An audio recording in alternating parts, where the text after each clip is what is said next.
ವೀಕ್ಷಕರೇ ನಮಸ್ಕಾರ. ನಾನು ನಿಮ್ಮ ಮನೆ ಕಟ್ಕೊಡೋ ಮಗ ಶರತ್ ಮಾತ್ರ. ನಮಸ್ಕಾರಗಳು. ಇವತ್ತೊಂದು ಟಾಪಿಕ್ ತೋರಿಸ್ಕೊಂಡಿದ್ವಿ. ಟಾಪಿಕ್ ಚಿಕ್ಕದು, ಅದು ಯೂಸ್ ಮಾತ್ರ ತುಂಬ ದೊಡ್ಡದು. ಏನದು ಅಂದರೆ ನಮ್ಮದು ಪ್ಲಾಸ್ಟಿಂಗ್ ರೋ. ನೋಡ್ಬೋದು, ಇದು 5-3 ಸೆಕ್ಷನ್ ಟೀ ಕೋಡು. ಕಂಪ್ಲೀಟ್ ಈ ಬಿಲ್ಡಿಂಗಲ್ಲಿ ಯೂಸ್ ಮಾಡೋದೆಲ್ಲ ಟೀ ಕೋಡ್ ಪ್ರೊವೈಡ್ ಮಾಡಿದ್ದೀವಿ. ಸೊ ಇಲ್ಲಿ ನಾವು ಪ್ಲಾಸ್ಟಿಂಗ್ ರೋನ ಪ್ರೊವೈಡ್ ಮಾಡಿದ್ದೀವಿ. ಇದು ಪ್ರೊವೈಡ್ ಮಾಡೋ ಉದ್ದೇಶ ಏನು ಅಂದರೆ, ಮುಂಚೆ ಎಲ್ಲ ಬಂದು ನಮ್ಮದು ವಾಲ್ ಲೆವೆಲ್ ಪ್ಲಾಸ್ಟಿಂಗ್ ಲೆವೆಲ್ಗೆ ನಾವು ವಾಸ್ಕಲ್ನ ಇನ್ಸ್ಟಾಲ್ ಮಾಡ್ತಿದ್ದೋ. ಅವಾಗ ಏನಾಗ್ತಿತ್ತು, ನಂತರ ನಾವು ಎಸೆ ಬಿಲ್ಡಿಂಗ್ ಹೊಡಿಬೇಕಾಯಿತು. ಉದ್ದೇಶ ಏನಂದರೆ ಕ್ರ್ಯಾಕ್ಸ್ ಫಾರ್ಮೇಷನ್. ಸೊ ಇಲ್ಲಿ ನಾವು ಇದು ಪ್ಲಾಸ್ಟಿಂಗ್ ರೋ ಪ್ರೊವೈಡ್ ಮಾಡಿದ್ದು. ಇದು ನಮ್ಮದು ಪ್ಲಾಸ್ಟಿಂಗ್ ಪಾರು. ಸೊ ಇಲ್ಲಿ ನಮ್ಮದು ಪ್ಲಾಸ್ಟಿಂಗ್ ಕ್ಲೋಸ್ ಆದರೆ ಈ ಗ್ರೂ ಏನಿರುತ್ತೆ ಬಿಲ್ಡಿಂಗ್ ಔಟ್ಸೈಡ್ ಕಾಣುತ್ತೆ.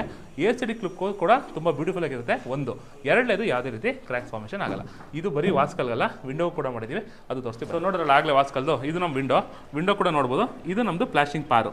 ಸೊ ಇಲ್ಲಿ ನಮ್ದು ಈ ಲೆವೆಲ್ವರೆಗೂ ಪ್ಲಾಸ್ಟಿಂಗ್ ಬರುತ್ತೆ. ಸೊ ಈ ಬಿಲ್ಡಿಂಗ್ ಏನಿದೆ ತುಂಬ ಹೈಲೈಟಾಗಿ ಕಾಣುತ್ತೆ. ಸೊ ನೋಡ್ಬೋದು, ಇದು ಫಿನಿಶ್ ಆಗಿರೋದು ಕೂಡ ತೋರಿಸ್ತೀವಿ, ಬನ್ನಿ ವೀಕ್ಷಕರೇ. ನೋಡ್ಬೋದು, ಈಗ ಇದು ಕಂಪ್ಲೀಟ್ ಪ್ಲಾಸ್ಟಿಂಗ್ ಆಗಿದೆ. ಸೊ ಪ್ಲಾಸ್ಟಿಂಗ್ ಆದಮೇಲೆ ಸುತ್ತ ಬಿಲ್ಡಿಂಗ್ ನೋಡ್ಬೋದು, ತುಂಬ ಬ್ಯೂಟಿಫುಲ್ಲಾಗಿ ಕಾಣ್ತಾ ಇದೆ. ಸೊ ನೋಡ್ಬೋದು, ನಮ್ದು ಆಗಲೇ ಹೇಳ್ದಂಗೆ ಪ್ಲಾಸ್ಟಿಂಗ್ ಈಗ ಕಂಪ್ಲೀಟು ನಮ್ದು ಏನು ಪ್ಲಾಸ್ಟಿಂಗ್ ಪಾರ್ ಇತ್ತು ಅದು ಕ್ಲೋಸ್ ಆಗಿದೆ. ಬಿಲ್ಡಿಂಗ್ ಮಾತ್ರ ಹೈಲೈಟ್ ಆಗಿದೆ. ಸೊ ಆಲ್ ರೌಂಡ್ ಈ ಥರ ನಾವು ಬಿಲ್ಡಿಂಗ್ ಪ್ರೊವೈಡ್ ಮಾಡಿದ್ದಲ್ಲಿ ಏಸ್ಥೆಟಿಕ್ ಲುಕ್ ಕೂಡ ತುಂಬ ಚೆನ್ನಾಗಿರುತ್ತೆ. ಆಮೇಲೆ ಯಾವುದೇ ರೀತಿ ಜಾಯಿಂಟ್ಸಲ್ಲಿ ಕ್ರ್ಯಾಕ್ಸ್ ಬರಲ್ಲ ಮೇಯ್ನು.